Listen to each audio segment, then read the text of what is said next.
Hello and welcome to this edition of Robb's Review, The Bottom Line. I'm Fulton County Commissioner Robb Pitts. The purpose of our program is to provide you with in-depth information on topical issues.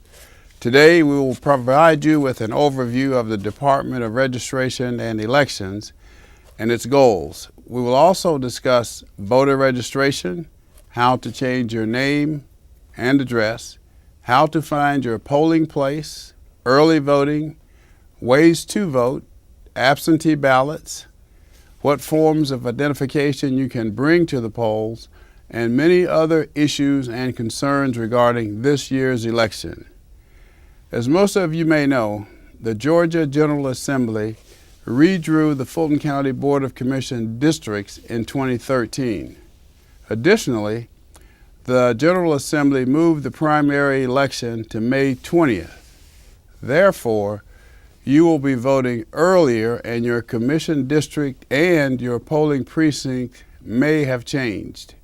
My guest today is Richard Barron, the Director of Fulton County's Department of Registration and Elections.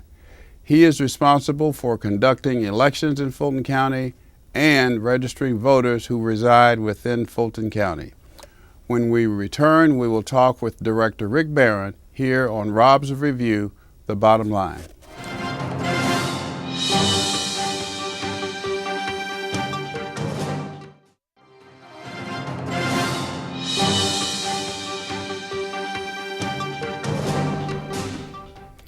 Welcome back to Robb's Review, The Bottom Line. Today on our show we have Rick Barron, the Director of the Department of Registration and Elections. Rick, thanks for being with us today. I know this is a busy time for you and your staff, especially since the Georgia General Assembly moved the primary date from a July time to a May. So tell me what's going on. Well, let's start first with your department, how you organized and so forth. Well, we have 19 staff members. We'll be up over 60 staff, including the temporary shortly. I have 3 divisions, and we operate out of 4 different buildings. All right, what are the 3 divisions? Those are the administrative, the elections, and the registration. Okay, let's talk about each one of those. The administrative division manages our budget. They manage the operations of the office, and they also do voter education. The elections division handles securing early voting polling locations, election day polling locations, training the poll workers, maintaining all of our electronic equipment. We have 5,000 pieces of electronic equipment in our warehouse. They test it, maintain it, tabulate the ballots.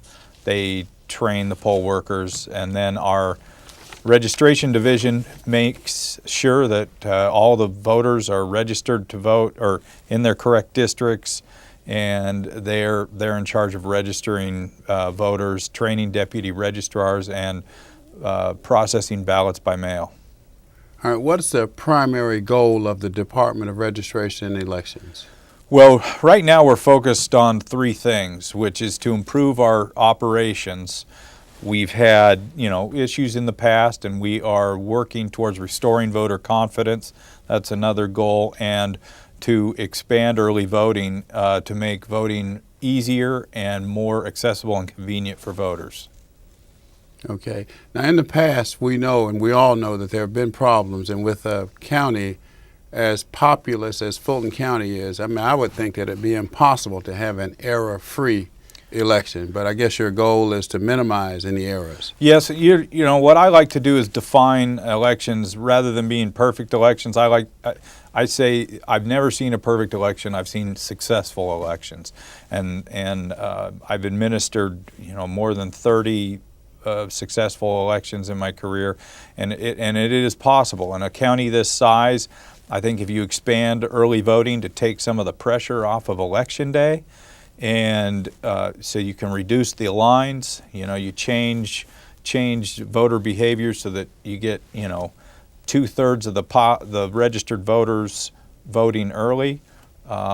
It's much easier to manage a large population. Now, is that accurate? You just said 2/3 of your goal would be to have 2/3 of people voting early. Is that realistic? Yes, 'Cause I've I'm experienced. personally not a fan of early voting, but because I like to stand in line with my neighbors on election day. But that's Yeah, just, and my goal is just to have people vote and have a good experience when they vote. I've had up to 72% in counties that I've worked in vote early, and then it's achievable here. And I think if Georgia has early voting on the in their laws, then we should make use of it, because one thing that we've had issues with is having so many people vote on election day. It overwhelms those poll workers. Early voting poll workers almost become professional poll workers because they're there every day for 3 weeks, and they might have 5 elections in a year, so they get a lot of experience. Well, election day poll workers, they are charged with a giant task on election day. We train them for 3-4 hours, and then they get some online training, and then they're almost thrown to the wolves. So who are these people, that the elections day workers? Where do they come? Where do you get them? What happens if one wants to to work on election day? they can fill out an application at fultonelections.com or call our office at 404-612-7020. Are you still training, looking for people now? Yeah, we're looking for poll workers, and we're also going to post early voting poll workers soon to recruit some more early voting poll workers. Anyone that can be a poll worker, as long as they No requirements? citizen. They have to be a U.S. citizen and live in Fulton County, and they can be 16 years old and up. And we love to get high school students involved. I've had a lot of good experience with high school students as poll workers. They tend to be technologically savvy, and they're motivated. We like to have people that have good customer service skills, that are patient, because when you get a line of voters, it can be stressful. So have you promoted this with the high schools?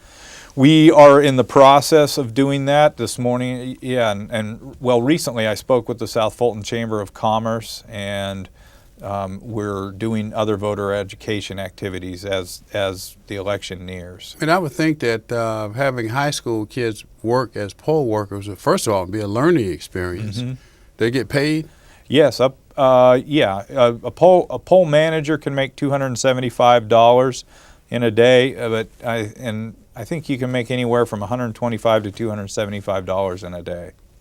Actually, I know that. My daughter worked as a poll worker once. Okay. Yeah. That's a great experience, though. Yes, and so we encourage anyone out there that is technologically savvy and also can provide customer service to apply to be a poll worker. And how many poll workers will you have when you're at full complement for this election? We will operate 222 polling locations, and we have an average of 7 workers per location. So that's close to 1,500 workers. And then we will have approximately 100 to 110 early voting workers. Okay. Now, in the past, obviously, there's been quite a bit of criticism about Fulton County coming from the state. Have all of those problems, past problems, been addressed? I know you inherited some of this when you came. You've been here in how long now? I arrived in June of last. So not even a year yet. Correct. So you came here with problems, and things seem to be moving smoothly. Well, yeah, I'm trying to make changes incrementally, and I think I've got a great staff. I'm trying to build upon their strengths, and use their experience here to move toward a better future here. And I think expanding early voting is going to help manage that. We also working daily with the Secretary of State's office to make sure that our voter registration database is sound and accurate. And I mean, that's a key, because when a voter shows up, we need them to be on our rolls and in the correct district. And then from a technology point of view, are we up to speed from a technology point of view? With regard to the software of Yes. the Well, I think that, you know, they are learning things on a daily basis about the new voter registration system. They meaning The Secretary of State's Uh-huh. office, and the counties are learning on a daily basis too. You know, I think there's going to be tweaking in that software application for quite a while, because it was it's a massive rollout to administer the voter registration for 159 counties. So, you know, I have confidence in the end it'll work out, but we've, you know, had some rough patches. But so far things are moving smoothly. Yes. Okay. Now I want to talk about this year's election and the challenges of early moving from a July primary vote date to May. Well, I think for our office, what the legislature did, we have an attitude in our office that we just have to carry out whatever laws the legislature passes. So for us, you know, it gives us a little more time. If we would have had a July primary, and it compresses the time between the November. So this actually gives us a little more time to prepare for November after the May and July runoff happens. So, you know, I actually almost like this calendar a little better. Really? Yeah. What was the rationale for moving from July? Do you know, from July to May? A federal judge ordered the election calendar to change so that voters that are overseas have time to get their ballots. And that had happened in some other states earlier, but and it finally took effect here. So once that the federal judge moved the federal election date, then the state either had a choice of running its own elections separately, and the cost would have gone through the roof, or they could move their elections to match the federal date, and that's what happened. So it's really up to each state. Yeah,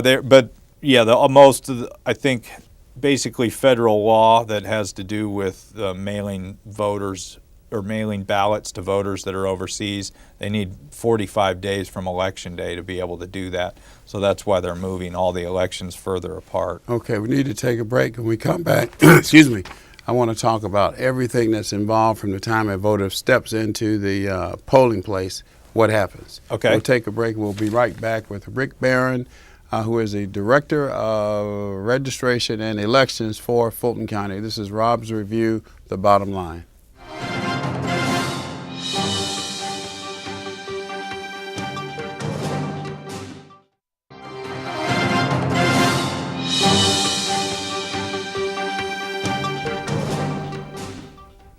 Welcome back to Robb's Review, The Bottom Line, where we're talking with Rick Barron, the Director of Registration and Elections for Fulton County.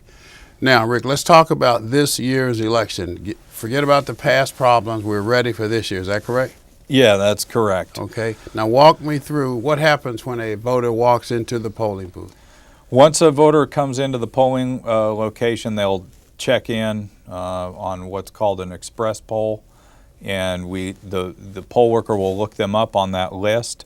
From there, they would then get a card that has their ballot. It allows them to access the ballot that is on the electronic voting machine, and it just slides in. They put it in there, their ballot will come up, and they will have to choose between whether they want to do the Republican, Democrat, or nonpartisan ballot. All right. At what point do you choose? You have three choices: Republican, Democrat, nonpartisan. Yeah, you're going to have to choose when you check in what ballot You'll be asked want. as soon as you check in. Yes. Yeah, because you have to declare which party you want to vote or which primary you want to participate in. And it has to be one of those three. Yes. And if you don't want to participate in Republican or Democratic ones, then you can vote the nonpartisan ballot, which will have some state court judge races, and if you're in Johns Creek or Roswell, some other races. Okay, now this question here comes up quite frequently. If one chooses a Republican ballot in the primary, Mm-hmm. do you have to choose a Republican ballot in the general in November? No, but if you vote in the Republican primary, you have to, and you decide to vote in the runoff, you have to vote a Republican. You have to choose Republican for the runoff. But in the general, you can vote however you feel. You can vote for the candidate of your choice, Democrat, Republican, etc. Yes. No issues there. No. Okay. Now, let's talk again about some of the problems that we had in the past. You're confident, as you sit here today, that we are where we need to be at this point in time with so many days before early voting. Well, one thing that we're doing differently this time is we are going to use the Emergency Operations Center here in the Fulton Government Center. And what's the advantage in that? Well, as compared to where we were in the past, and where were we in the past? Well, one thing that I learned is that we weren't able to respond on the phone, not only to voters, but to our own poll workers who needed help and assistance in the field. So what we're going to do is that Emergency Operations Center has 74 computers and phone lines, and we're going to manage Election Day from there. And basically managing it as a big event, which it is, kind of like they use that for the Super Bowl as well. So, and I think that's going to make our operations more efficient. We're going to reduce the redundancy of maybe sending support staff, two or three different support staff to the same location, which then takes people away from other parts of the field. So we'll be able to react more efficiently and quickly from there. You know, some of the other things that we're doing is we are on top of entering voter applications, voter registration applications. That was something that in the past, you know, we had a massive amount of them. Temporary workers were brought on too late. We weren't able to keep up with the number of voter registration applications. So, you know, we have a number of temporary staff that perform a lot of duties for us, and that helps us stay on top of that. And I think early voting will reduce lines. And, you know, my goal, as I said earlier, is to change voter behavior to get more people to vote early to reduce the pressure on Election Day. I think those things combined, and then working with the Secretary of State's office to make sure our voter registration database is accurate. Right now we're running a street level audit. Our GIS department, which is Geographic Information Systems, they are part of our Information Technology department. They are running a street level audit to make sure that all of the streets we have in Fulton County match what are in ElectionNet, which is the Secretary of State's voter registration system. And that audit, once that street audit is complete, we will then be able to audit each individual voter to make sure they're in all the correct districts. Is that pretty much substantially complete as of today? We are working on that. We have been working on it for quite a while. We're waiting for some things from the Secretary of State's office to complete. Their vendor is running some queries on our data. That is what we're waiting on at the moment. But that should be complete. Yeah, the queries with the Secretary of State's office should be complete, and our redistricting should be complete by next Friday. And then from there, we'll be able to audit up until early voting begins. Okay. Now let's go back to when I go in to vote and I give my name and the poll worker can't find my name. What happens? Because that's a huge complaint from those who have that problem. I'm not saying it's a major problem, but when that does happen, though, in the instances when it does happen. Well, if we end up, the final line of defense for the voter is to vote a provisional ballot if we're unable to find them. What should happen is a poll worker should call the office to make sure that that voter is in the right place. You know, it's possible that the voter's in the wrong precinct. it can be possible that I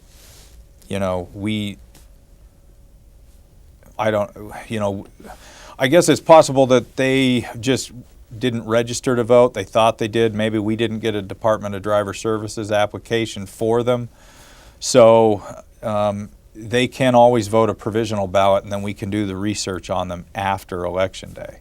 Okay, so how does a provisional ballot work? How does that work? What happens? Well, we would then ask. Is that a paper ballot or? Yeah, it's a paper ballot. There's quite a bit of paperwork involved in it, but many times what happens is we end up doing some research later, and we can figure out that yes, that person was in fact registered to vote. They may have been in another precinct. So then what we can do is then count the races that from the ballot that they voted. They have to. The way Georgia law works is you can only count the races from the precinct they should have voted in. You don't get to count the entire ballot. So, which is different from some other states. And basically what happens is they just deposit that in. We process that after the election, all of the provisional ballots. Where are they kept once all of those are at a given precinct and there are 15 provisional ballots? What happens to them after they're completed? We have a secured box for the provisional ballots that they go into, and at each precinct. At each precinct, and then those go to our elections preparation center to be processed after the election, and we have 72 hours after the election to process those. When are absentee ballots counted? Absentee ballots, we can start counting them the morning of Election Day. We will begin mailing those on April 5th, and then when we can accept applications up until May 16th, and then we will then process those beginning the morning of May 20th. Okay. Now let's talk about the deadlines for this election cycle. Okay. April 5th is the first day to mail, that we will mail ballots by mail. April 21st. Repeat that? We'll mail ballots for any absentee ballots beginning April 5th. So requests have come in, and you actually the first step is the request comes in, then you mail the ballot out. Yes. April 5th. Yeah, we'll mail the first group out beginning on the 5th and every day thereafter. Okay.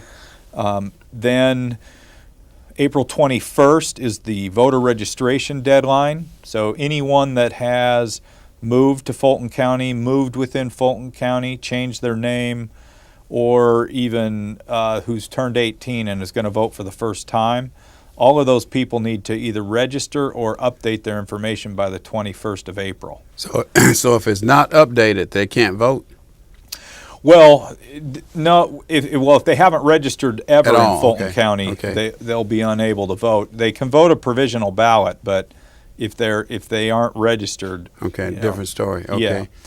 So that's the 21st. What's the next deadline? Well, another milestone on April 21st is that we will mail out precinct cards to the voters, and those have all their district information and their polling place information on them.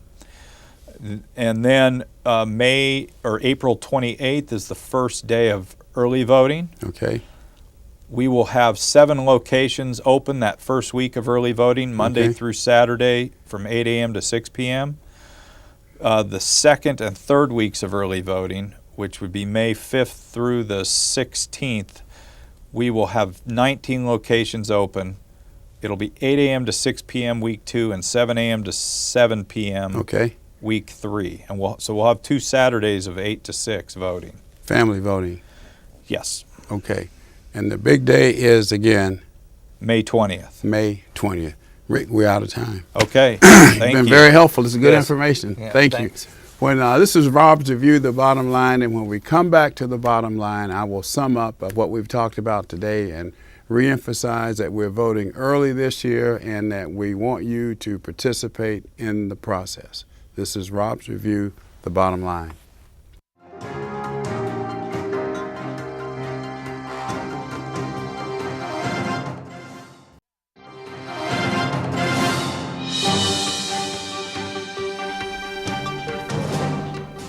Welcome back to Robb's Review, The Bottom Line.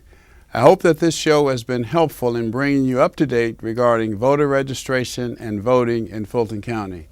It is very important that you register and vote in the primary on May 20th, 2014. Don't forget to bring the proper form of identification with you. I cannot tell you who to vote for, but I encourage each of you to register and vote this election season. Don't forget these important dates. April 20th, the last day to register to vote in the May 20th primary. April 28th to May 16th, advance voting. May 3rd and 10th, family voting days. May 20th, primary election day. Until next time, this is Robb's Review, The Bottom Line.